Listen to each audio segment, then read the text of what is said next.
नमस्कार. माझ्या ज्योती गोसावी नावाच्या धार्मिक आध्यात्मिक यूट्यूब चॅनलवरती आपणा सर्वांचे स्वागत आहे. लाईक करा, शेअर करा, सबस्क्राईब करा. आता आपण पाहत आहोत रुक्मिणी स्वयंवर अध्याय 5. वक्रतुंड महाकाय सूर्यकोटी समप्रभ निर्विघ्नं कुर्मे देव सर्वकार्येषु सर्वदा. गुरुर्ब्रह्मा गुरुर्विष्णू गुरुदेव महेश्वरा. गुरु साक्षात परब्रह्म तस्मै श्री गुरुवे नमः. वसुदेवसुतं देवं कंसचाणूरमर्दनं देवकी परमानन्दं कृष्णं वन्दे जगद्गुरु. कृष्णाय वासुदेवाय हरये परमात्मने प्रणतक्लेशनाशाय गोविन्दाय नमो नमः. मूकं करोति वाचालं पङ्गुलं लङ्घयते गिरि यत्कृपातुमहं वन्दे परमानन्दमाधवम्. आकाशपतिततो यथा गच्छति सागरा सर्वदेव नमस्कारं केशवं प्रतिगच्छति. सन्नद्ध करिता दळभार येथे लागेल उशीर. मी एकला एकांगवीर भीमकी घेऊन येईन. जो तुझी याची वास पाहे त्याचे कार्य काहीच नव्हे. यश कीर्ती कैसे निलाहे साह्य पाहे सांगाती. विकल्प रुक्मी या मजद्वेषी तेने निवारिले विवाहासी. विटंबुनी त्याच्या मुखासी रुक्मिणीसी आणीन. चैद्याधिक पक्षपाती त्यांची रणी लावीन ख्याती. मी तव कोपलिया श्रीपती त्रिजगती कोण राहे. जैशा दो काष्टाच्या भरणी मंथुनी काळीजे जेवी अग्नी. तेवी अविराते त्रिभांडोनी पवित्र रुक्मिणी आणीन. माझी या कोपाची भ्रुकुटी रणा आणील सकळ सृष्टी. त्यामज युद्धाची आटाआटी लग्नासाठी केवडी. रुक्मिणीची या लग्नासी कवण दिवस कवणे मासी. कवण नक्षत्र ते द्विजासी मधुसूदने पुसिले. सारथी बोलावून दारुकासी वेगी संयोजी रथासी. जाणे असे कौडिन्य पुरासी दुजियासी कळवणे दी. जैसे चारी पुरुषार्थ तैसिया वारुवी जुंपिला रथ. ऐका नावे सुनिश्चित श्रीकृष्णनाथ आरुडे.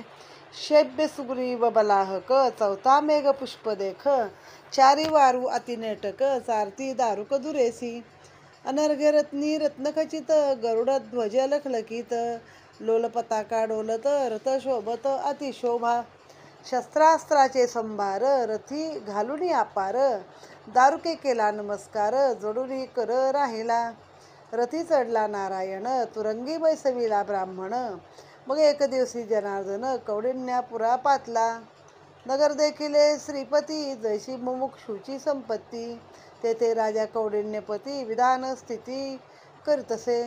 भीमक वश झाला पुत्रासी तैसा विवेक महामोहासी. कन्या नेमिले शिशुपाळासी जीवी कृष्णाची हे द्यावी. दरी असेल आमचे भाग्य भीमकी भाग्याची सभाग्य. भावे पावेल श्रीरंग येणे उल्हास करीतसे. नगर शृंगारिले वाडे कोडे घातले कुंकुमाचे सडे. तरुणे पताका चौकडे मोत्साहे मांडिला. गंधाक्षदा कुसुममाळा नगर नारी लोका सकळा. वस्त्रे भूषणे पाहता डोळा जननीला शोभतसे. घाव घातला निशाणी मंगळ तुरे वेदध्वनी. हळदी लाविली रुक्मिणी मंगळ स्नान करविले. पितांबर परिधान लेली अलंकार भूषण. नवरीचे दुष्यित मन कृष्ण आगमन पाहतसे. नांदी श्राद्ध देवक विधान केले ब्राह्मणाचे पूजन. यथाविधी ब्राह्मण संतर्पण स्वस्ती वाचन विधीचे. चौवेदीचे ब्राह्मण घेऊन पुरोहित आपण. अथर्व वेदे केले हवन ग्रह शांतीदान यथोचित. सोने रूपे नाना वस्त्रे घृतसहित तिळपात्रे. गोभूदाने विचित्रे द्विजा नृपवरे दिदली असे. दमघोष याची परी महोत्सव आपले नगरी. पुत्रविवाहाचा करी द्विजवरी यथोचित. आता मागच्या अध्यायामध्ये श्रीकृष्ण पण तिकडे रुक्मिणीला आणण्यासाठी एकदम उतावळे झाले होते. मग त्याने काय केलं, त्याने विचार केला आता एवढा सगळा दळभार सिद्ध करायचा, मग उशीर होईल. त्यापेक्षा मी एकटा जाऊन पण रुक्मिणीला आणू शकतो. जो नेहमी दुसऱ्याची वाट पाहतो त्याचं काही कार्य सिद्धीला जात नाही. जो स्वतःहून उडी घालतो त्याचं कार्य समृद्ध पावतं. आता रुक्मी हा विकल्प आहे आपल्या या लग्नामधला. तर त्यानं हे लग्न कुणाशी ठरवलंय तर शिशुपाळाशी ठरवलंय. तर त्याच्या मुखाची विटंबना करून मी माझ्या रुक्मिणीला घेऊन येईन. मग जे चैद्य मागध आहेत पक्षपाती सगळे, ते मी जर श्रीपती कोपलो तर माझ्यासमोर कोण उभे राहतील? त्या सगळ्यांना त्रिभांडून मग त्या तिन्ही जी दळ आहेत, एक चैद्यांचं दळ, एक मागधांचं दळ आणि तिसरं रुक्मियाचं, ह्या त्रिभांडूनी, मग या तिन्ही दळाशी भांडून मी माझी पवित्र रुक्मिणी घेऊन येईल. तर भांडून म्हणजे युद्ध करून. जसं दोन लाकडं एकमेकावर घासल्यावर तर तुला अग्नी निर्माण होतो, तशा पद्धतीने मी माझी रुक्मिणी या सगळ्यांना जाळून मध्ये घेऊन टाकेन. मी जर रागाने भुवई जरी वर खाली केली तरी शेवटी म्हणजे काय, सगळी सृष्टी मी तिथं डळबळत करू शकतो, उलटी पालटी करू शकतो. तर एक युद्ध, त्या एवढ्या लग्नासाठी एवढं युद्ध असं काय मला करण्याची गरज नाही. मग त्या ब्राह्मणाला विचारलं की रुक्मिणीचं लग्न कुठल्या दिवशी आहे, कोणत्या महिन्यात, म्हणजे काय, आता परवा सांगितलंच होतं ते त्यांनी, परवाच तर लग्न धरलं आहे, मग नक्षत्र काय आहे सगळं विचारलं. मग त्याचा जो सारथी आहे त्याचं नाव दारुक आहे, त्याला बोलवलं आणि चारी पुरुषार्थाचे घोडे रथाला जुंपले आहेत. आता हे चारी पुरुषार्थ म्हणजे धर्म, अर्थ, काम आणि मोक्ष. तर हे कृष्णाच्या घोड्यांची नावं काय बघा, शैब्य, सुग्रीव, बलाहक आणि चौथा आहे तो मेघपुष्प आहे. असे सगळे सारथी जुंपले. मस्त गरुड ध्वज पताका आहे वरती. मग कृष्णाचा ध्वज हा गरुड ध्वज होता, गरुडाचं चित्र असणारा ध्वज होता आणि पताका वगैरे लोंबत आहे तिथं. आणि दारुकाने सगळे शस्त्र अस्त्र त्याच्यामध्ये भरली. सारथ्याचं काम त्यानं ते केलं, नमस्कार केला आणि मग कृष्ण रथावरती चढला आणि ब्राह्मण जे घोड्यावर आला होता भरधाव, त्या घोड्यावरती ब्राह्मण बसला. आणि मग काय झालं तर भीमक झालाय आपल्या पुत्राला वश. आता वश नाही झाला तर काय, त्याची मजबुरी आहे, पोरासमोर काय चालत नाही. तर त्याने आपला, हा बाबा तुला द्यायची शिशुपाळाला दे, असं झालंय ते. पण मनामध्ये मात्र त्या भीमकाच्या कुणाची आस आहे तर कृष्णाचीच आस आहे की श्रीकृष्ण आला पाहिजे.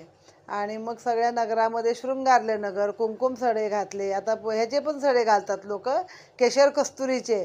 खरं दोन्ही गोष्टी इतक्या महाग आहेत, केशर पण किती महाग आहे आणि कस्तुरी तर खरंच कुणाला दिसली का नाही माहीत नाही. त्या काळामध्ये केशर कस्तुरीचे सडे असायचे. सगळ्या नागरिकांनी असे चांगले कपडे घातलेत, गंधाक्षदा वगैरे लावलेत कपाळाला, हार घातलेत गाळ्यामध्ये आणि असं सगळं ते नगर नटलेलं आहे. मग इकडं घाव घातला, निशाणी म्हणजे काय की निशाण उभारलं, चला कोणी इकडच्यानी, रुक्मिणीच्या माहेरच्यानी मंगळतुरे म्हणजे मंगलवाद्य वाजू लागली. मग रुक्मिणीला हळद लावली. म्हणजे आपल्या आपल्या ठिकाणी ह्या गोष्टी होतात, एकत्र हळद होत नाही. मुलीची मुलीच्या घरी होते. म्हणजे आत्ता आपल्याला वाटतं की वेगळे हळद घेतली तर काहीतरी वेगळं फॅड केलं, कारण मधल्या काळामध्ये हळद ही नवरा नवरीची मांडवात व्हायची किंवा एकत्र व्हायची. पण इथं पण हे दिलेलं आहे की रुक्मिणीची हळद तिच्या घरी झाली, शिशुपाळाची हळद त्याच्या आपल्या घरी झाली. आता तिचं मन वर खाली चाललं आहे की बाबा कृष्ण कधी यायचा. मग तिला हळद लावली, मग नांदी श्राद्ध झालं. म्हणजे हे सगळे लग्नातले विधी आहेत. नांदी श्राद्ध केलं, देवदेवक बसवले, त्यांची पूजा केली, ब्राह्मण पूजन केलं, ब्राह्मण संतर्पण म्हणजे त्यांना भोजन घातलं, पंक्ती बसवल्या, स्वस्ती वाचन केलं. चारही चांगले वेद शिकलेले ब्राह्मण आहेत ते आले, अथर्ववेदाने त्यांनी हवन केलं, स्वस्ती वाचन केलं, ग्रहशांती केली. म्हणजे ग्रहमक म्हणतो आपण लग्नाआधी प्रत्येक आपापल्या घरी मुलाच्या आणि मुलीच्या प्रत्येक शुभविधीला, मग ती मुंज असो, लग्न असो, वास्तुशांत असो, आधी सगळ्या ग्रहांची शांती करायची असते, त्याला ग्रहमक म्हणतात. मग काय काय दिली लोकांना दान, सोनं रूपं, चांगली चांगली वस्त्र, तुपाची पात्र, तिळपात्र, गाईचं दान, जमिनीचं दान, असं सगळं त्या ब्राह्मणांना आणि काय जे गरीब सभाजन असतील त्यांना दिलं. पण अशाच पद्धतीचा सगळा सोहळा दमघोष राजाने म्हणजे शिशुपालाच्या वडिलांनी आपल्या नगरीमध्ये पण केलेला आहे. वराड निघाले बाहेरी, मदगज परिवारिले भारी, सुवर्णरथाची आहारी, वीर अश्वावर आरुडले, चालती पायांचे मोगर, पातले कौडिन्य पुरनगर, अनेक वराडी महावीर, चैद्य भारते ही आले.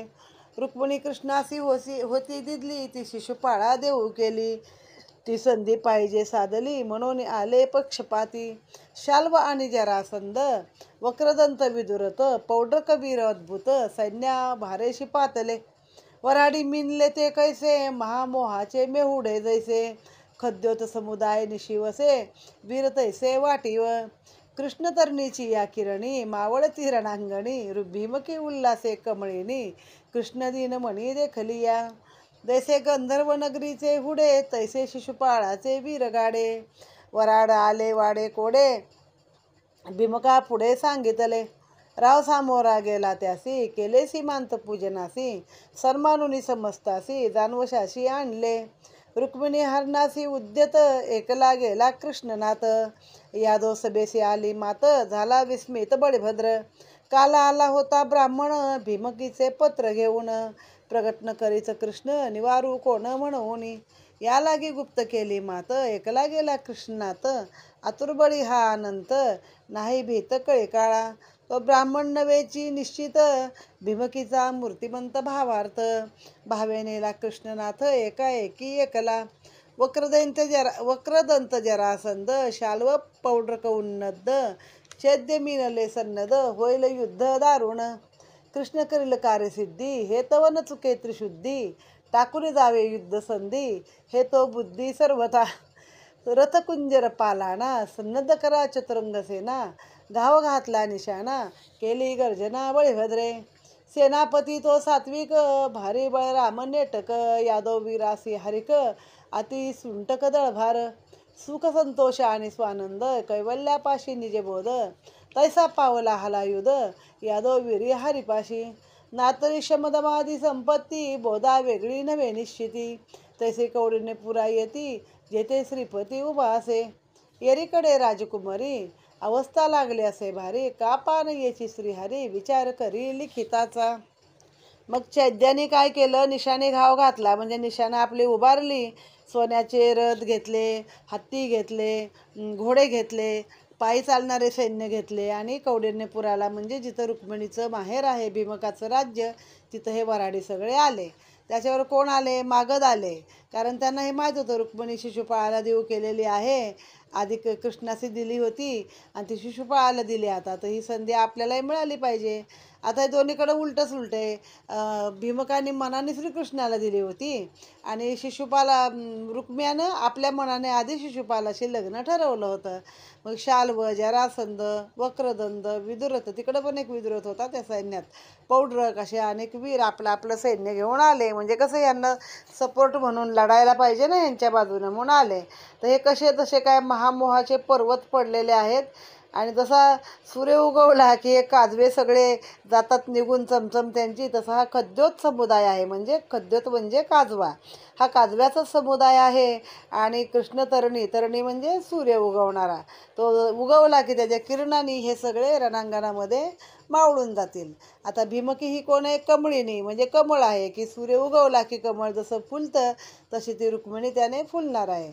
आता हे गंधर्व नगरीचे पुढे सांगितले. म्हणजे गंधर्व नगरीमध्ये यक्ष, किन्नर, गंधर्व असे जे असतात तर त्यातले त्याचं सैन्य म्हणजे किन्नर आहे असं सांगितलं. याचे वीर कोणाचे, शिशुपाळाचे वीर म्हणजे किन्नर आहेत. असं ते वराड घेऊन आले. मग भीमक सामोरा गेला, त्यांचं आगत स्वागत केलं, ते सीमंत पूजन केलं. संध्याकाळी विधी असतो तो सीमांत पूजन म्हणजे काय तर आलेलं वराड सीमेच्या आत घ्यायचं. सीमांत खरं सीमेवरच पूजन करायचं. आता मांडवात होतं सीमंत पूजन आणि आता लग्न ते 1 दिवसाचं झालं तर या सगळ्या विधींना फाटे यायला लागले. पण सीमांत पूजनमुळे ती मंडळी सीमेच्या आत आली की त्यांना आत घ्यायचं, पूजन करायचं आणि वाजत गाजत जानवसा जिथं दिलेला असतो त्या ठिकाणी घेऊन जायचं. मग त्यांना जानवसा दिला. मग इकडे बळीभद्राला कळलं की रुक्मिणीचं हरण करायला एकटा श्रीपती गेलाय. कोणाला सांगितलं नाही, काही नाही. माझं कोण म्हणे निवारण करेल, माझा मीच गेलो पाहिजे म्हणून हा गेला म्हणे. बळीभद्राला मोठं आश्चर्य वाटलं. हो, काल ब्राह्मण आला होता नाही का पत्र घेऊन, बरोबर आहे. मग तो ब्राह्मण कसला, तो तर तिचा मूर्तिमंत भावार्थ होता, भाव होता तिचा. त्या भावाने हा देव ओढून नेला तिच्यासाठी म्हणून हा गेला म्हणे.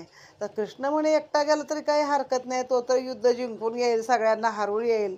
पण हे जे सगळे योद्धे जमणार आहेत, वक्रदंत, जरासंध, शाल्व, पौड्रक, चैद्य या सगळ्यांचे युद्ध होईल. तर अशा वेळी मी काय युद्धाची संधी सोडायची, एवढं चांगलं असताना सगळं मला युद्धाची संधी सोडायची नाही. म्हणून बळीरामानं देखील सगळं सैन्य घेतलं. रथकुंजर म्हणजे कुंजर म्हणजे हत्ती, रथ, हत्ती, घोडे, वारू म्हणजे घोडे सगळे घेतले. त्यांचा सेनापती आहे सात्विक नावाचा. आणि असे सगळे घेऊन यांचा दळभार पण जिथं श्रीकृष्ण उभा होता त्या ठिकाणी येऊन थांबला. जसं कैवल्य आहे तिथंच हा बोध असतो माणसाच्या मनाचा, निजबोध असतो पण कैवल्य प्राप्ती होते. हे वेगळं वेगळं नाही आहे. तसं श्रीकृष्ण आणि त्याचं सैन्य किंवा बळीराम काही वेगळे नाही, जिथं तो उभा होता तिथं हे आले. एरीकडे राजकुमारी अवस्था लागली असे भारी, का पान याची श्रीहरी. विचार करेल की ती आता मनात विचार करू लागली, बाबा अजून श्रीकृष्ण काही आला नाही. मग आता ती आठवण करू लागली की आपण आपल्या पत्रात काय काय लिहिलं होतं आणि त्याला पटलं म्हणून आला का आता येणार नाही, असं तिला वाटू लागलं. कृष्णासी नाही विषय गोडी, म्या पत्रिका लिहिली कुडी. जे भाऱ्या होईन आवडी, झाली अनावडी त्याने कृष्णा. अढाळ ढालाची पैथोर, अभाव भावे अति सुंदर. दाटून रिगी पाहे घर, वशीकरण मज करील. मग मी होईन तिचा आदिन, जीवे जित्ता करील दिन. आमना अनुनिया मन नाचविल निज छंदे. ही मायाच आहे ना शेवटी. कार्या कारण समस्त त्याची करले निश्चित. सुचित्त आणि दुश्चित्त आंधण्या दासी आणील. तिचा विकल्पिया बंधू आंधळा येईल कामक्रोधू. तिचा बोळवा गर्व मधू घरभेदू दाटेल. माझे अंगे थोरावेल मदते नावरूप करील. विषय गोडी वाढविल मुद्दल वेचील निज ज्ञान. होईल निर्लज्जा निशंक मद देखोन शक्ती लोक. ते जाणून निष्ठंक नयेची देख श्रीकृष्णा. म्हणजे पहिलं तिने विचारलं की हा तर वैरागी आहे, ह्याला कशाचं काय कुठले विषय गोडी नाही आहे, आणि मी काय लिहिलं की मी तुझी पत्नी होईन. तर मग हाने तो दुर्लक्ष केलं आहे माझ्या ह्या गोष्टीला, कारण त्याला काही यामध्ये पडायचंच नाही आहे. ढालाची ढाल थोरपई. मग त्यात रुक्मिणीचं मोठेपण आहे हा त्याच्यामध्ये. कसं की ही माया आहे ना, तो प्रकृती आणि पुरुष आणि प्रकृती, ब्रह्मा आणि माया, तशी ही माया आहे. तर मग ही मला वश करेल हो. शेवटी माया काय करते, तिन्ही देवांच्या डोळ्यावर माया आवरण आणते, सर्वांना झाकून टाकते. मग ही काय करेल, हिच्यात छंदानं मला नाचवत राहील. मग हिच्याबरोबर सुचित आणि दुश्चित्त दोन्ही गोष्टी दासीमून येतील. विकल्प नावाचा हिचा जो बंधू आहे त्याच्याबरोबर ती कामक्रोध घेऊन येईल. आणि मग हिचा सगळा गर्वमधू हे माझ्या अंगानेही थोरावेल. म्हणजे माझ्या नावाखाली हिचा मोठेपणाही चालू करेल, की मला नावारूपाला करीलच. विषय गोडी पण वाढवेल लोकांची. आणि जे मुद्दल आहे ब्रह्मज्ञान ते मात्र ही वेचेल. मग असं असताना मी जातच नाही, असं म्हणून म्हणे तो आला नसेल. असे हे सगळे हिचे विचार चालले तर की कृष्ण माझ्याबद्दल काय म्हणला असेल, काय म्हणत असेल. लिखिती चुकी पडली मोठी, पावे न शतजन्मा पाठी. हे देखून जगजेटी उठा उठी न पवेची. मज नाही वैराग्य कडाडी, भेटन मागेची रोकडी. माझ्या मुखरसाची गोडी प्रतिबंधक मज झाली. शिवादी चरणरज वांछित, त्यामज पाठविले लिखित. अंगेन उडी घालीच येत आळसयुक्त भीमकी. लिखितासाठी जरी मी सापडे, तरी का साधक शिंती गाडे. भीमकी आहे केवळ वेडे, येणे न घडे मज येथे. कृष्णन यावया एक भाओ, द्विजय देखिला देवादिदेवो. विस्मय दाटला पहाओ, कार्य आठव विसरला. किती सुंदर एक एक शब्दाचे अर्थ काढलेत, की मी लिहिलं ती चूक झाली ती म्हणते. मी स्वतः तिथं जायला पाहिजे होतं. मी लिहिलं काय, आता नाही तर 100 जन्मात तरी कधीतरी मी तुम्हाला मिळेन किंवा तुम्ही मला मिळाल. तर आता जगजेठी येतो, त्याला ते काय उठाउठी असा थोडा येणार आहे तो, की मला काही वैराग्य नाही, मी त्याला भेटी मागितली नाही. मग माझ्याच मुखरसाची गोडी म्हणजे मलाच प्रतिबंधक झाली आहे. शिवसारखे देव आहेत, शंकर ब्रह्म सगळे देव त्याचं चरणरज मागतात. म्हणजे काय, कृष्णाच्या चरणाची धूळ मागतात. आणि ही कोण लागून गेली की हिनं मला लिहून पाठवलं. आणि मग ही जर स्वतः कष्ट करत नाही, जीवाची आळस करते शरीराला, तर असा मी काय लेखन करून कोणाला सापडतो काय. मग सगळेजण लेखन करतील, ते साधक एवढी साधना कशाला करतील, एवढी जंगलात कशाला राहतील. तर ही भीमकी तर वेडी आहे, तिला काय समजत नाही. असं लेखी करून कधी कोणी देव मिळतो का, किंवा मी मिळेन का, असं कृष्ण मला म्हणत असेल असं तिला वाटतं. अजून एक भाव काय आहे की ब्राह्मणाने त्याला पाहिलं आणि त्या कार्याची आठवणच विसरला. आपल्या ब्राह्मणालाच समाधी लागली, त्यामुळे आता कृष्ण कसा आणणार, त्याला काही कळवूनच दिलं नाही ह्या ब्राह्मणाने. कृष्णने यावया एक भाव, द्विजय देखिला देवादिदेव. विस्मय दाटला पहा हो, कार्य आठव विसरला. कृष्ण देखता त्रिशुद्धी, ब्राह्मणासी लागली समाधी. हरपली मनोबुद्धी, लग्नशुद्धी कोण सांगे. जे कृष्णासी मिनले, ते परतोन नाही आले. मजा हे वेळ लागले, वाट पाहे द्विजाची. माय बापासी नेणता, वधूने पाठविले लिखिता. ह्याची जाणून निंदिता, येता येता परतला. लग्नाड एक राती, का पान याची श्रीपती. परात परुपर येवरती, वाट पाहत उभी असे. डोळा न लगेची शेजेशी निद्रे माझी देखे कृष्णासी. तेने स्वप्ने सुषुप्तीसी जागृतीसी नाठवे. अन्न न खाय तत्वता जीविता देखे कृष्णनाथा. गोडी लागली अनंता न लगे आता धडगोड. करू जाता उदकपान घोटा सवे आठवे कृष्ण. विसरली भूक तहान लागले ध्यान हरीचे. तोंडी घालता फोडी घेऊ विसरली ते वेडी. कृष्णी लागली से गोडी अनावडी विषयांची. आळविल्या कानी नायके थापटली यान चक्के. देह व्यापिले यदु नायके शरीर सुख विसरली. पाय ठेवता धरणी कृष्ण आठवी रुक्मिणी.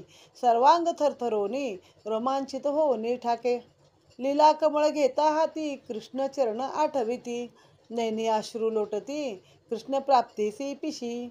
गोविंदे हरले मानस झाली विषय भोगी उदास. पाहे द्वारकेची आस मनी आस कृष्णाची. कापा नयेची गोविंद तरी मागे माझेची भाग्य मंद. नाही पूर्व पुण्य शुद्ध म्हणून खेद करतसे. भीमकी मनात विचार करते, जे श्रीकृष्णाला मिनले म्हणजे त्याच्या जवळ जे गेले ते कोणी परतून आलेत का? महाब्राह्मण पण काही परत येणार नाही. मी आपली उगाचच वेड्यासारखी वाट पाहते आहे. मग दुसरं काय म्हणते, ह्याला असं वाटलं असेल की आई बापाला न कळवता ह्या वधूनी ह्या मुलीनी मला लेखी पाठवलेला आहे, तो निंदा करतोय बाजी. मग येता येता राहिला म्हणे, तो काही येणार नाही. आता एकच रात्र उरली लग्नाला, तर माझा श्रीपती अजून काय येत नाही. मग ती अशी सज्जामध्ये वर चढलेली आहे, घराच्या बाल्कनी सज्जा गच्ची काय असेल ते, आणि त्यातनं ती कृष्ण दिसतोय का म्हणून बघत राहते. मग तिला आता स्वप्नी जागृती सुषुप्ती म्हणजे आपल्या ज्या अवस्था आहेत आणि तुर्या ही चौथी अवस्था आहे.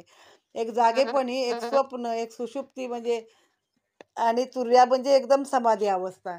तर अशा अवस्थेमध्ये ती रुक्मिणी गेलेली आहे. तिला कृष्णाशिवाय काही आठवत नाही आहे. अन्न खायला तर जेवण जात नाही, पाणी प्यावंसं वाटत नाही. कृष्णाची एवढी गोडी लागलेली आहे की घोट घेतला पाण्याचा तरी कृष्ण आठवतो.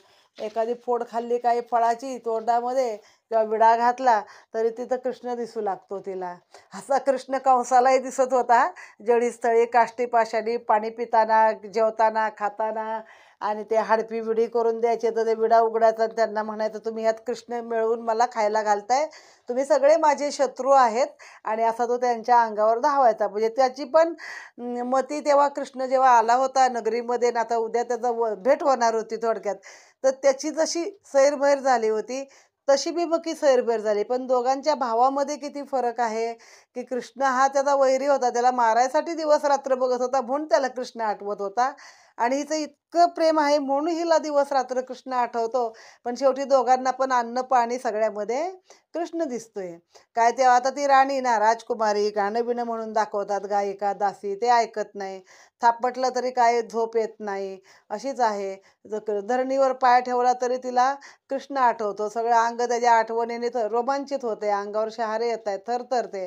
हातामध्ये कमळ घेतलं तर तिला कृष्णाचे चरण आठवतात. डोळ्यामध्ये अश्रूच्या धारा लागलेल्या आहेत आणि ती कृष्णासाठी अशी वेडीपिशी झालेली आहे. गोविंदे हरले मानस. कृष्णानं सगळं मानस तिचं म्हणजे जे भान असतं शरीराचं मनाचं सगळं भान तिचं त्यानं हरवून त्याच्याकडे खेचून घेतलंय. विषयभोगी उदास म्हणजे इथं विषय म्हणजे काय, खाणं पिणं उपभोग जे आहेत सगळे ते नको आहेत तिला. सगळ्या बाबतीमध्ये ती उदास झालेली आहे. आणि का आता हा कृष्ण येत नाही म्हणते, माझंच भाग्य कुठतरी मंद आहे, माझं पूर्वपुण्य नाही आहे म्हणून हा कृष्ण माझ्यासाठी काही येत नाही. मग म्हणे गा कटकटा किती करू गे कटा. मरमर विधाती या दुष्टा काय ह द्रष्टा लिहिले असे. आजीचे नि हे कपाळ कृष्णप्राप्ती विणवी फळ. म्हणून या भीमक बाळ उक्सा बुक्षी स्पुंदत. मज नलगे विंजण वारा तेने अधिक होत से उबारा. प्राण रिगोप आहे पुरा शारंग धरा वाचुनी. अंगीन लावा गे चंदन तेने अधिकची होय दीपन. माझे निगोप हाती प्राण कृष्ण चरण न देखता. साह्य नव्हेची गे आंबा विनमुख झाली जगदंबा. आता कायसी लग्न शोभा प्राण उभा सांडीन. शिवा भवानी रुद्राणी का पावन पवतीच कोणी. का विसरली कुळस्वामिनी चक्रपाणी न पवेची. नेत्री अश्रूची आधारा दुःखे कापतसे थरथरा. धरतान धरवेची धीरा विकळ सुंदरा जातसे. तव लविंदला दावा डोळा भाऊस पुरे वेळोवेळा तवही चिन्हे गे गोपाळा प्राप्ती कर पै होती. मग आता काय झालं, ती इतकी उदास झाली मनाने की तिला काही कुठलं सुचेना झालं. ते विधात्याला म्हणजे ब्रह्मदेवाला आपण म्हणतो ना, काय कपाळी लिहिले नशिबी लिहिले, तसं तर ती त्याला पण लागली मरमर कटकटामध्ये. काय लिहिलेस माझ्या नशिबाला, काय मला माहिती अदृश्य, का आज हे कपाळ माझ्या कृष्ण प्राप्तीविन असंच राहणार आहे. म्हणून रडायला लागली. मला कोणी वारा घालू नका, माझ्या अंगाला कोणी चंदन लावू नका, त्याने मला जास्तच आग होते म्हणते. मला काही शारंगधरा वाचून काहीच सुचत नाहीये. आणि आता ही आंबा जगदंबा मला सहाय्य होत नाही. पार्वती आणि शंकर माझ्या मदतीला येत नाहीत. सगळ्यांची विनवणी केली. नाही जर मला कृष्ण मिळाला तर मी माझा प्राण उभा सांडेन, म्हणजे जीव देईन, मी नाही जगणार, असं ती स्वतःशी बोलू लागली. तेवढ्यात तिचा डावा डोळा लावला, डावा हात स्फुरण पावला भाऊ. मग तिला ते कळलं की हा, कृष्ण मला मिळतो ही सगळी शुभचिन्ह आहेत. बायकांचा डावा डोळा, डावी बाजू, डावा खांदा हे काही स्फुरण पावलं तर ती शुभ दर्शक चिन्ह असतात, की चांगल्या गोष्टी आहेत.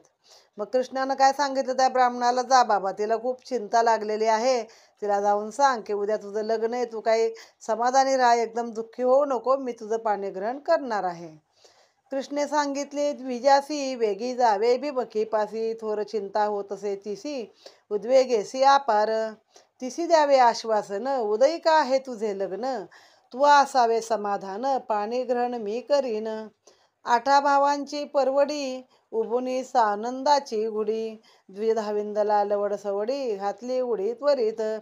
भीमकी करता असता चिंता, द्विज देखील औचिता, हरके ओसंडली चित्ता, प्रसन्नता देखोनी.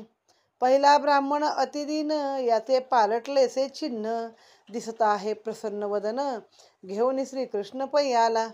कृष्ण दर्शनाची प्राप्ती, द्विजे पालटला देहस्थिती, आनंदमय झाले वृत्ती, लिखितासाठी द्विजाची. जीवप्रयाणाची सुमूर्तता, भाविक नवरत्नाचे तारू बुडता, धैर्याचा स्तंभ पडता, झाला रक्षिता सुदेवो. मर्तया अमृतपान किंवा अवर्षणी वर्षे घन, दुष्काळ लिया जेवी मिष्ठान्न, तेवी आगमन द्विजाचे. मोह अंधारी मणी पडला, तो युक्तीच्या हातीचाच पडला, न सापडता दीप लाविला, कृष्णागमन सुखाचा. यापरी आला तो ब्राह्मण, कृष्णागमन भीमकी प्राण, घेऊन आला जी संपूर्ण, जीवदानी सुदेव. ब्राह्मण म्हणे, नामी आता घेऊन आलो व अनंता, देखिला गोरडध्वज झळकता, आनंद चित्ता न समाये. अंगीची उतटली काचोळी, मुद्रिका दाटली आंगोळी, सर्वांगी हरकली वेल्लाळी, जीवे ओवाळी द्विजाते. मग तो जो द्विज आहे कृष्णाने पाठवलं, जा, ती जीवाचा फार त्रास करून घेते, तर तिला सांग की मी आलोय आणि मी तुझ्याशी लग्न करणार आहे, तुला घेऊन जाणार आहे. मग ती आता वर सज्जामधून डोकावून पाहतच होती ना, कृष्ण दिसतोय का कुठे. तर मग हा ब्राह्मण दिसला, त्याने खाल्लं तसा हात केला तिला वरती. मग ती म्हणते, हा एवढा आनंदाने आलाय जसं काही हा कृष्णाला घेऊन आलाय. पहिला कसा दिनहीन होता चेहरा त्याचा दिनवाणा, आणि आता किती आनंदमय झालाय. म्हणजे कृष्णाच्या दर्शनानं त्याची स्वतःची पूर्ण देहस्थिती बदलली आहे. तर मला तर काय, म्हणजे तो घेऊन जायलाच आलाय, हा घेऊनच आलाय. मग जसं काय आता जीव जाणारच होता, तेवढ्यामध्ये काय झालं, भक्ती म्हणजे बुडणार होता प्रयागामध्ये त्या समुद्रामध्ये. तर तेवढ्यामध्ये भक्तिरत्नाचं तारू आलं, जहाज आलं, आणि त्यानं धैर्याचा स्तंभ पडलेला परत जोडला आणि वरती घेतलं, रक्षिता झाला, रक्षण केलं. तसं हा ब्राह्मण म्हणे, माझ्या वेळेला आलेला आहे, चांगला सांगावा घेऊन. जसं मरणाऱ्याला अमृतपान मिळालं, तोंडात अमृत पडलं, दुष्काळ पडलाय तिथं खूप पाऊस पडला, आणखीन भुकेतल्या माणसाला अन्नच काय तर मिष्ठान्न मिळालं, असं काही ज्या गोष्टी आहेत ते ह्याने सगळं कृष्ण आगमन येतंय, त्याचं सुख आहे, आणि तो मला ब्राह्मण हे सांगायला आलेला आहे. जसा भीमकीचा प्राणच घेऊन आला, हा सांगायला आला कृष्ण आला म्हणून, तर माझा प्राणच घेऊन आला. असा हा सुदेव नावाचा ब्राह्मण मोठा जीवदानी आहे, यानं माझं जीवाचं रक्षण केलं आहे. मग ब्राह्मण म्हणला, मी घेऊन आलो ग बाई अनंताला, तू काय काळजी करू नको, बघ लांबून तुला गरुड ध्वज दिसतोय का म्हणून. मग ती भीमकी एवढी आनंदली की तिची काचोळी तटतटली आनंदाने. मग शरीर फुगलं, असं ते भाव शरीरातले जे होतात त्यानं ते शरीर असं रोमांचालं, फुगलं, हातामधली अंगठी दाटली, सगळं अंगानं तिला एकदम आनंद झाला सगळ्या शरीराला. आणि त्याच्या पायी मस्तक ठेवलं त्या ब्राह्मणाच्या, म्हणली, तुझ्या उपकाराला आयुष्यभर मी विसरू शकत नाही, माझ्या जीवाची कुरवंडी मी तुझ्यावरती करते. याची उपकारा उत्तीर्णता पाहायन देखोल सर्वता. ज्याने आणले श्रीकृष्ण नाथा त्यासी म्या आता काय द्यावे. या लागी हो सद्गुरुसी उत्तीर्णता नाही शिष्याशी. कवण द्यावे पदार्थासी हे वेदासी न बोलवे. चिंतामणी जे चिंतिल्या अर्थी कल्पतरू ते कल्पिले देता. सद्गुरु दे निर्विकल्पता त्यासी उत्तीर्णता कैसेनी. जो चुकवी जन्म मरण त्यासी नव्हेची उत्तीर्ण. कोटी जन्माचे जन्म मरण चुकविले येणे गुरुनाथे. देह हो उतराई गुरुसी तव नश्वरता या देहासी. नश्वरे अनश्वरासी उत्तीर्णता कैसी घडे. जीवे व्हावे उतराई तव तो समूळ मिथ्या पाही. जीवासी जीवपण नाही होईल काही उतराई. गुरुसी उतराई होता न देखा कौनिया पदार्था. या लागी चरणी ठेविला माता मौने करुणी भी रुक्मिणी. मनी देखोनी साचार भाऊ अति संतोषला सुदेव. तुझे निधर्मे आम्हा पाहो कृष्ण प्राप्तीचा आचार. श्रीकृष्ण आला परिसोन भीमकी पावली समाधान. उल्हासयुक्त झाले मन हर्षे त्रिभुवन कोंदले. करता अंबिका पूजन कृष्ण करिल भीमके हरण. एका विणवी जनार्दन श्रोती ध्यान मद द्यावे. इति श्रीमद्भागवते महापुराणे दशमस्कंदे हरिवंश संहिता संमते रुक्मिणी स्वयंवरे श्री पंचम अध्याय गोढा. श्रीकृष्णार्पण नमस्तु. मग त्या रुक्मिणीला इतका आनंद झाला की तिला काही समजेना. एक प्रकार तिनं गुरु मानलं त्या ब्राह्मणाला की ज्याने मला कृष्णाची प्राप्ती करून दिली तो माझा गुरुच ना. मग आता मी त्याला काय देऊ. गुरुला उत्तीर्ण व्हायला शिष्याकडे असं काय असतं की जे गुरुला द्यायचं. चिंतामणी दिला तर तो फक्त मागितल्या गोष्टी देतो. कल्पतरू दिला तर ज्याची तुम्ही कल्पना करणार तेवढंच देतो. पण गुरु तुम्हाला निर्विकल्पता देतो. म्हणजे कोणत्याही कल्पना न करलेल्या गोष्टी पण गुरु तुम्हाला देतो. की ज्याच्यामध्ये तुम्हाला थोडक्यात काय देतो गुरु देवाची प्राप्ती देतो. गुरु तुम्हाला मोक्षाची प्राप्ती करतो. तर आहे ना ते गुरु गोविंद दोनो खडे काके लागू पाय. म्हणजे काय की एका बाजूला गुरु उभे एका बाजूला देव उभा आहे कृष्ण उभा आहे. कोणाचे पाय धरू. तर ह्या गुरुमुळेच मला हा देव भेटलेला आहे. म्हणजे मला गुरुचेच पाय धरणं आधी महत्वाचं आहे. तसं इथं मग तिनं काय केलं तिला काय समजेना मी बाकी काय करू शकते. मग उतराई होण्यासाठी काय करावं तर गुरुचे पाय धरावे. मग तिनं त्याच्या पायावरती डोकं ठेवलं. तिच्या अंतरीचा भाव त्या द्विजानी समजला आणि तो म्हणाला रुक्मिणी तुझ्यामुळे मला कृष्ण भेटलाय. मी पण तुझ्या उतराई आहे. आणि अशा रीतीनं कृष्ण आला म्हटल्यावर ती समाधानी झाली आनंदी झाली. आणि इथे हा अध्याय आता संपलेला आहे. आता जेव्हा ती अंबिका पूजन करायला जाईल तेव्हा श्रीकृष्ण तिचं हरण करेल. श्री गोपाल कृष्ण महाराज की जय. आदो वसुदेव देवकी गर्भजननम गोपी गृहे वर्धनम. मायापूतन जीवितापहरणम गोवर्धन उद्धारणम. कंसच्छेदनं कौरवादि हननं कुंती तनूजावनम्. एतत् श्री पुराण भागवत कथितं श्रीकृष्ण लीलामृतम्.